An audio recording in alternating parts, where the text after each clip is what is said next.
My esteemed colleague, the Honourable Minister for External Affairs, Mr. Pachori, Mr. Rajagopalan, distinguished participants, ladies and gentlemen. You know, he mentioned a large number of questions that he wanted me to, he would normally have asked me to answer. And actually, I'd much rather answer those. They're much more easy to answer than the questions that this conference is addressing. But I'm also aware that I'm coming in really to close the proceedings. So this is the time when almost everything that needed to be said has been said, but not by everybody. So I'm supposed to fill in the gaps, I suppose, and sort of put a little concluding touch on it. Let me just say that I do think that the issues that this conference is addressing are actually extremely important, and I want to compliment the organizers for actually organizing this conference, bringing such a collection of people from inside the country and outside to address this issue. And I also want to congratulate the two award winners, or rather the three award winners. Two people were there to receive the three awards for an acknowledgement of what obviously is work that is greatly contributing to moving ahead the whole agenda of sustainability. You know, I represent the economists, and usually they're regarded as the bad guys in the whole sustainability debate because they're usually seen to be pushing for growth and never mind sustainability. And you know, like all caricatures, there's an element of truth in that. But at least any economist who looks back on the intellectual origins of his subject would recognize that obviously, any sensible economic policy must be maximizing welfare or utility, not maximizing some part of it, which is physical production. So it's an oversimplification that economists think of GDP growth, because it's a simple thing. Nobody in his right mind, when he addresses the people that we are supposed to represent, says, well, sleep well, we are going to maximize your GDP. We always say your welfare, and not just your welfare, but your children's welfare. And that, by the way, complicates things a lot. I mean, the basic complication, I think, is that if everybody was completely knowledgeable and you were transacting in a market economy, and there were no externalities. Now, that's a huge assumption, and there were no externalities, then probably you would end up with roughly the right thing to do. But of course, the fact is there are huge externalities, and nobody ever cares to control the external effects of their action, and that is really what causes the problem of sustainability. I mean, it's in recent times been hugely made internationally important, because some of the externalities are external to boundaries. And that's what led to the whole global warming problem, where essentially the pollution that any one country causes in the sense of CO2 emissions actually is likely to alter the climate for the whole world, not just for that country.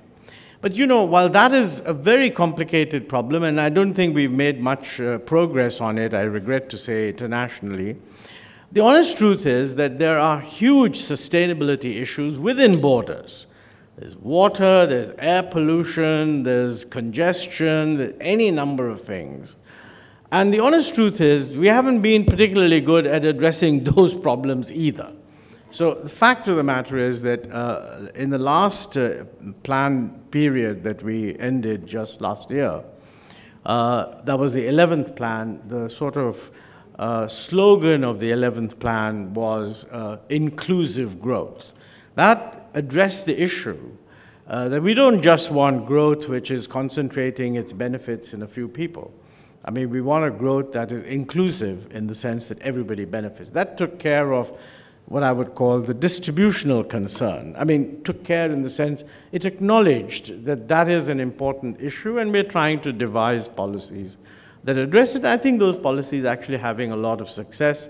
Certainly, we've just come out with a 12th plan document, and that document does establish that during the 11th plan, first of all, the growth we had was much better than in the previous plan, and secondly, that it was more inclusive. I regret to say that not everyone actually recognizes that, and this is very frequently a subject of debate, but there's no question that the data support that view. But our concern now in the 12th plan is we are talking about faster, more inclusive, and sustainable growth. So we've always had sustainability issues somewhere in the plan, but this time around it is upfront in the sense that the main, I wouldn't like to call it slogan, but the dominant description of the plan says we want sustainable growth. And I think this is a reflection of the fact that the question of sustainability has moved center stage. And as I say, one element of it has been the international dimension. And I do think that the international concern on sustainability has helped to focus high-level attention. It has dramatized the problem. And I'll come separately to where we are on that, but to my mind, in the first instance, a very large part of the problem is actually internal. At least for a large country, I mean, we're a large country, both geographically and in terms of numbers, we have sustainability issues to address domestically because there are externalities of action and many, many things. I mean, you can have a very high productivity growth in agriculture that is based on chemical fertilizers, and what that does in terms of the runoff of the fertilizer into your waters is to pollute the waters, and what it does to soil fertility if the application of fertilizers, A, excessive and B, imbalanced, is to hugely deplete the soil nutrients other than what we are putting in. So it's a classic case where the policy mix that worked extremely well in the late 60s, early 70s, may actually be counterproductive today. And we recognize that, and we're trying to do something about it. There are lots of policy contradictions. I mean, for example, it's very easy to say that, look, why are we bothering about chemical fertilizer? Why don't we do vermicomposting, natural, organic fertilizer? Everybody is in favor of organic fertilizer. But we subsidize chemical fertilizers hugely. We don't subsidize non-chemical organic fertilizer. So we shouldn't be too surprised if farmers actually go for the thing you subsidize. But if you try to create a consensus, I don't find yet amongst the farming community a single-minded voice that says, look, if you're going to have this much subsidy on fertilizers, that's good, but could you spread that out between chemical and the organic? No, the general argument is, no, we need that chemical fertilizer subsidy, and how about subsidizing the organic fertilizer even more? So I think this is a very important issue, that, how do you change behavior? Now, from an economist's point of view, there are really three things you need to do to change behavior. One is, of course, prices, incentives. You tax what you don't like, you subsidize what you like, and where you've got a price that is fundamentally distorted, and if it's distorted in a way that is generating externalities, you set that right. I mean, that's the sort of pure price kind of approach. I think that's an important approach, and in a lot of sustainability issues, that comes in. But one of the big problems is too many of the people who want to push for sustainability push for subsidizing what is good, whereas actually we should be pushing for a revenue-neutral approach. Tax what's bad and get the resources from that to subsidize what's good. I find that many of the people who argue for sustainability do not actually take that approach. It tends to be, let's subsidize whatever is good. And that's not feasible. I mean, it's just financially not possible. And I think in our planning, this is one of the issues that we're trying to bring forward. That's one point. The second is just plain regulation. And you don't have to do, and in fact, it's very difficult to do everything through prices because you don't quite know what price or what incentive is actually going to work. So there's a huge role for simple regulation. You basically don't allow certain things. which actually will force people to do other things, which will actually force them to bear the cost of doing other things. So the role of regulatory intervention in bringing about a shift in behavior is extremely important. And all the history of other countries that have addressed this issue shows that when you really enforce regulation, you get a surprising response on the third leg of the whole thing, which is technology. I mean, let's face it, most of this market economics is about sort of what they call static equilibrium. There is a known technology, and you can move around and do this, or you can move around and do that. But actually, prosperity and growth and solving the problems of the world really happens through change in technology.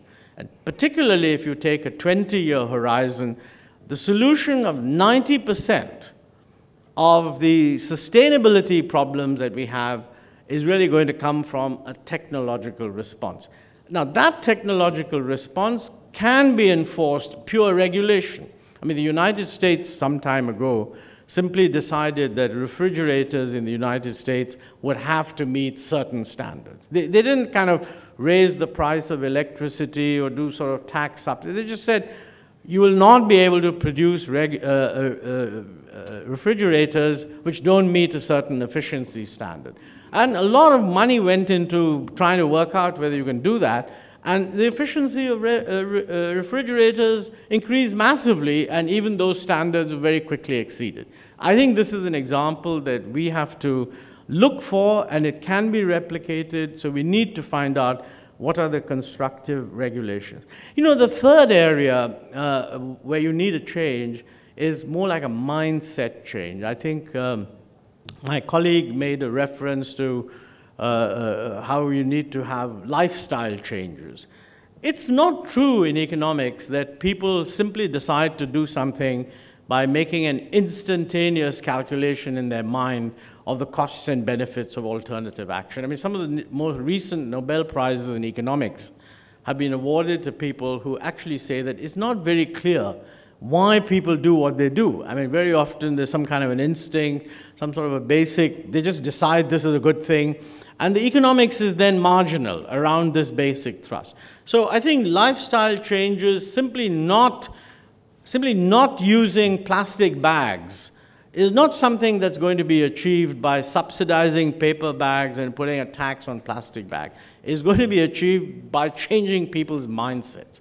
And I think that's a very large part of what we need to do, and got to be done in a huge number of different areas. I think the mindset change is really what makes conferences like this extremely important. And I would really urge the organizers that in future they should invite 100 children to attend these conferences. Quite honestly, my own experience is the rate of mindset change above the age of 40 is minuscule.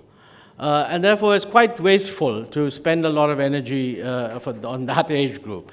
But you know, young kids get very moral about these things. And I can assure you that if you want to persuade a middle-class man or woman not to accept a paper bag or a plastic bag in a shop, just tell the 10-year-old son or daughter to tug at their sleeve and saying, that is simply not on. You know, the best description of this, the best proof of this, is over time in India, one of our best festivals is Diwali, which actually involves lovely firecrackers. When I was young, it was the most enjoyable festival, and nobody had enough money to spend enough on firecrackers to cause pollution. Since then, per capita income has quadrupled or whatever, and as a result, the festival has become a major source of pollution. I mean, those days, it's very beautiful. But I now find that children in school are being told we should not pollute the atmosphere, and there is a change taking place where kids are saying to their parents, no, no, no, I don't want to have festival, I don't want to have firecrackers on Diwali. It's a big, I mean, for an Indian, that's a huge cultural change. So I would say that conferences of this kind can trigger what I would call non-economic perceptions of changes, maybe even in corporations, and that, I think, can help to make it possible for people to realize that a great deal is possible. I think if you look at it from that point of view, in India, I'm very happy to say that it's not just that we've stuck the term sustainability into the title of our plan document. There is today a proliferation of micro instances where steps are being taken which are actually going to improve the sustainability of action on the ground. Whether it's in what's going on in water, how cities go in for solid waste management, what is happening to have a more rational energy policy, any number of things. So I think that change is taking place.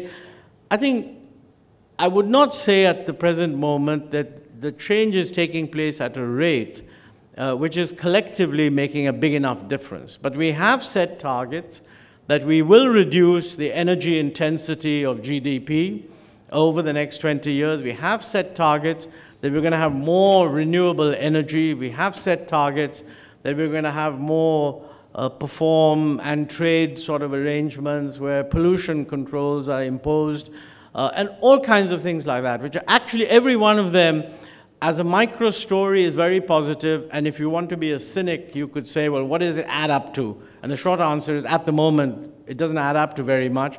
But the fact is, if it's perceived to be important, it is actually doable. It will scale very rapidly. So I'm very optimistic on the domestic front. You know, I regret to say that on the international front, I wish I could say that there's progress. And I feel that in the last 10 years, there's been more talk about the need for international cooperation on issues of climate change than on almost anything else. And, you know, if I were to make a judgment, have things improved internally in terms of accepting the fact that we need a lot of change, we need a sharing of burdens, we need to introduce all kinds of instruments that will move the system in a particular direction. I think the rate of progress domestically has been much greater than the rate of progress internationally. Actually, internationally, it's a sad story, but I would say there's regression. There was more agreement 10 years ago on how we were going to distribute the burden of bringing about a more sustainable world than there is today. I can only hope that this is temporary, and the good news is that the discussions are continuing, and maybe the fact that there is movement in individual countries will somehow then add up to a momentum globally. But it's quite clear that when it comes to climate change issues, you will never get an optimal reaction in an individual country for the simple reason that the benefits of what a country does accrues to the whole world, and no country will take on the cost of doing something where the benefit that comes from that is distributed very widely. And that's why you need a cooperation, collaboration. How you do it is not very easy to work out, but I think that's quite crucial. You know, in all of this, the role of governments is very important. I talked about prices and regulations. I think another important thing is investment. Many of the things needed to make development more sustainable are going to require investment in certain areas. In the case of climate change, that's obvious when you talk about adaptation and so on. And this investment cannot actually come purely from the private sector because it cannot be induced by market conditions. So either it has to be public investment, or if it's private investment, it has to be very substantially incentivized by the government.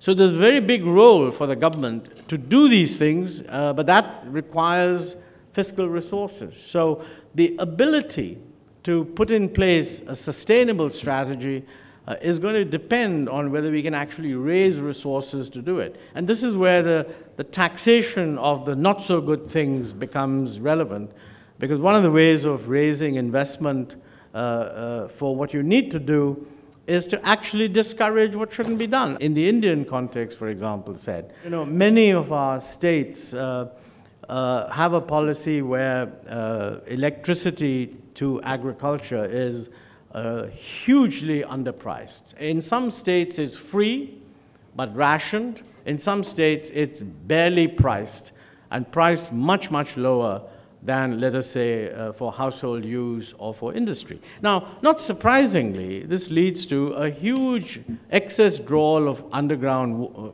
groundwater from the system, causing all sorts of other both equity problems and health problems, etc. Obviously, in order to offset this, we need to do a lot of groundwater recharge. One of the things we should do is where we've identified excess use of water, groundwater.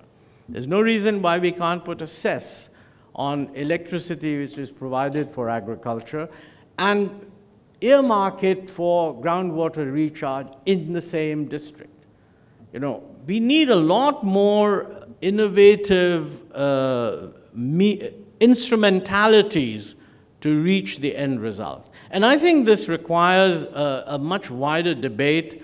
One of the things I'm most worried about is the tendency to treat sustainability issues as win-win issues. I mean, I think whenever you bring the corporate sector into anything, that's a normal corporate mantra that whatever is good is described as a win-win situation. And it is a win-win situation in one sense of the term. But it's only a win-win situation if you can tax some of the benefits and somehow subsidize the other things so that the whole thing works together. And I think these are issues which need very broad discussion. Stakeholders have to be involved. People have to understand that this is necessary and this is going to advance the cause of sustainability. Actually, the search for sustainability is absolutely essential. It's also urgent. It is not easy. And I think that last message, that you've got to pay for sustainability, is a message that every conference dedicated to this subject should be advised to put across quite loudly. It isn't going to happen just by talking about it. And I hope that in our internal discussions, in the plan and all the rest of it, we are able to put this message across. Well, with those words, thank you for inviting me, and I congratulate you for organizing the conference. Thank you.